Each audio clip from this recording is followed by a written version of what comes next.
Hi, I'm Robbie from RBC. Welcome to our workshop. Today I'm going to give you a quick, easy demonstration on how to set up your suspension.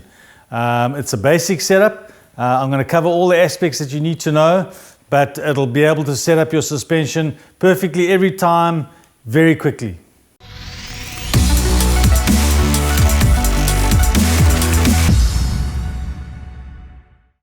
Okay, firstly, there's 3 adjustments that are easy for you to work on yourself. The adjustments are sag, compression, and rebound. So the amount of sag is determined by the amount of suspension travel you have. So for instance, this fork is 150 mils travel. Once you determine how much sag that you actually want, 20, 25 or 30%, you times it by your amount of travel to give you your millimeters that you need. Use your tape measure, just sit on the bike, and we'll show you how to do that just now. Measure the amount of sag that you create with your body weight on the bike, the amount of travel that the suspension will move with your body weight on, and pump it up or let air out accordingly to get to the setting that you want, so 20, 25 or 30%. Typically on a front fork, if you're riding cross country, you don't want more than 10%. Some guys will prefer a slightly softer ride, so go to 15%. But typically on a cross-country fork, if you've got 100 mils of travel, you don't want to go more than 10% because that's eating up quite a bit of your travel anyways. So before we start the process, I just want to show you what you would likely see on your fork and how to begin the process of setting up your sag on your fork. So we'll start off with this one over here.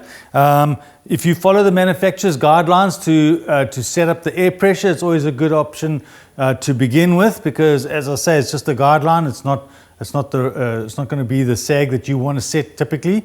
To set that, typically most forks have a Schrader air valve on the left-hand leg that you can access with a little shock pump, which you should own to be able to do this procedure. On the right-hand side, we've got your damper settings. So you've got compression, high and low speed on this fork, and your rebound is underneath that. You might also have a fork like this one, the Öhlins, in which case you've got your damper setting on the left-hand side and your air cap on the right. But essentially they work exactly the same, so there's no difference between them. Follow the manufacturer's guidelines, set up the base setting for the air pressure. What you need to do is turn off all the dials. So anti-clockwise for open, clockwise for close. So typically what we do with this is open the compression completely, open the rebound completely, so that we can start from 0 damping to get the correct setup. So what we do is we take our little O-ring, we push it all the way down to the seal. I want to get you to sit your body weight on the bike. So just gently compress the shock, let your body just sag into that travel so that the suspension is going to compress with your body weight. You can bounce up and down a couple of times just to settle it in. Push the O-ring back onto the suspension seal and slowly lift your body weight off, because you don't want to push down. It'll going to give you a wrong setting.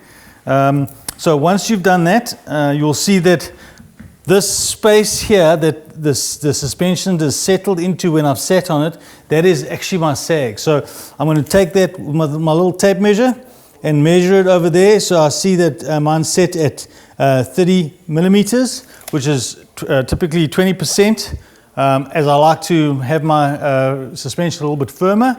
So I've taken the calculation of 20% against the 150 travel, gives me 30 millimeters of sag.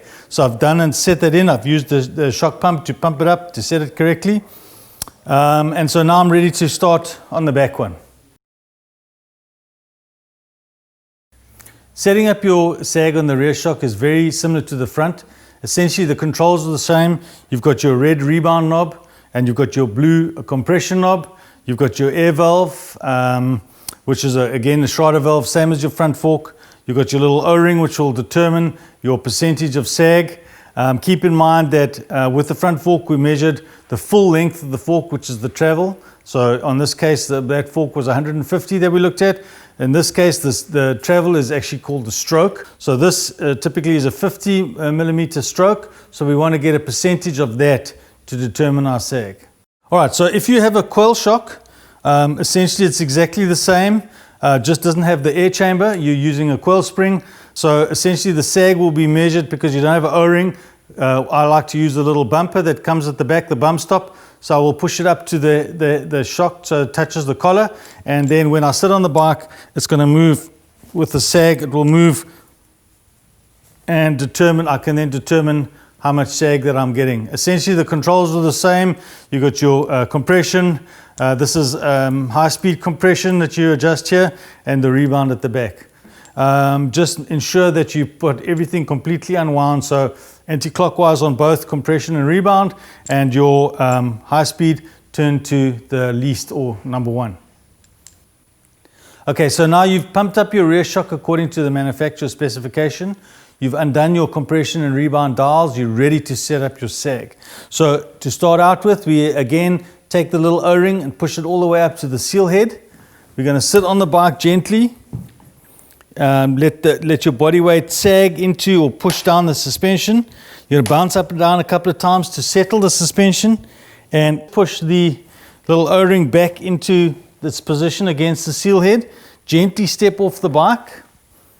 And you're going to see the amount of sag that your body weight has created, or the amount of travel that it's used to set up the sag. So typically with mine, I like to have a 20% sag. So on this shock, it's a 52.5 millimeter stroke, so that measures at 11 millimeters of sag. So I'll take my little tape measure here and I'll measure it to 11, but if you do a 25 or 30% sag, it will be different. So just use that calculation to determine what's right for you. Now that we've done the sag, I'm just going to talk about compression quickly. Compression is typically the amount of force that's required to slow down an impact from below, or from a big hit or from a jump. So you've got your blue dials on top that control the compression. So typically you've got a small blue dial, which is your low speed. So this is 15 clicks. I'm going to dial it out a third of the way to start with. Remember, it's just a bass tune. So as you ride, you can start learning more about your suspension to set up. Just guys ask me what the 3 different settings are on the bigger lever, or your bigger compression lever, or we call it high speed. But essentially what it does is it controls the amount of oil that flows through the shim stack. So in the open positions, typically 30% of the oil is flowing through the shim stack, so very little compression damping. In the middle setting, you've got about 50% of the oil flowing through the shim stack, so quite a bit more compression setting. And the last click is your firmest, which is typically about 80% of the oil flowing through your shim stack, which is the firmest setting. And that will be typically what people would refer to on a cross-country bike as a lockout. But essentially it's just a more firm compression setting. So for the rear shock, there's a couple of different options. Your compression is on this one is just open and closed. So typically around about 30% in the open mode, and then obviously 80% in the closed mode is how much compression is going to be going through or how much oil is going to be going through the shim stack. So with this shock, you have a few more settings. You have your low speed compression and you have your compression settings. So typically with this one, you've got 3 different compression settings. So in the open compression setting, you've got 30% of your oil flowing through your shim stack, which is providing a little bit of compression damping. When you go to the middle mode, you've got 50% of your oil flowing through your shim stack, which is going to give you a lot more compression setting, a lot more firmness in the shock. And then obviously when you go to the lockout or the last setting, you're going to have 80% of your oil flowing through your shim stack, which is going to make the compression action of the shock a lot firmer. So on the low speed, there's 15 clicks in this one, so we're going to go with a third of the amount. So we're going to put the bass tune on this at 5 clicks, which is enough just to start out with. And as you ride and get to know your suspension, you can make some changes on that. Rebound is typically the amount of force that is required to slow down or dampen the return of the fork once it's had a compression hit. Rebound is really important because it allows you to control the amount of energy that's stored up in the air spring or the coil spring and have it return in a controlled fashion. If it's not set properly, it's either going to be too slow and the fork's going to pack down. If it's set too fast, the fork is going to spring back at you too quickly. and typically on a corner or whatever, you're going to start losing traction because the wheel is bouncing off the ground. So the rebound setting is typically adjusted from the bottom. On this one is a little red rebound knob inside here, which is accessed with a little tool. Your fork might have a little dial that you can adjust, but they all have the same features. So I know this has got about 30 clicks. So my manufacturer's recommendations for my weight is 20 clicks. So I've already preset this, but I'm going to show you how to actually set it for your weight on the trail. In determining your rebound setting, it's important to note that with a heavier guy, you're going to have more air pressure in the fork or the rear shock. And so as you have a bigger hit, the fork is going to want to rebound much quicker. So it's important to set it correctly. As I said, if you set it too slow, it's going to want to pack down. If you set it too fast, it's going to rebound. So too quickly. So I'll give you an example of a too quick. So if I press down, so this is how you're going to determine your fork's rebound. I want you to press down on the handlebars, put your body weight on them, and you'll get to your sag position and you release it very quickly, and you see the front wheel jumps off the ground. So typically it means that the rebound is way too fast. So when I go around a corner, the wheel is going to be bumping off the ground and not following the terrain and giving me the traction I need. I've reset it again now, and you can see now it comes back really quickly, but the wheel doesn't leave the ground, which is perfect. So that means that it's going to come back quick enough to get the next bump, but it's also not going to leave the ground. So the wheel is going to track the ground, and the suspension is going to be smooth and allow me to have the next bump with a fully extended fork. So this is your rebound setting, and we're going to show you how to set it up right now. So typically you don't want your rebound to be too fast, same as the front. Right now it's in open, so you'll see how quickly it moves back. So to control that, I'm going to add more rebound, which is clockwise. I don't want the wheel to bounce off the ground. So it's getting a little bit better.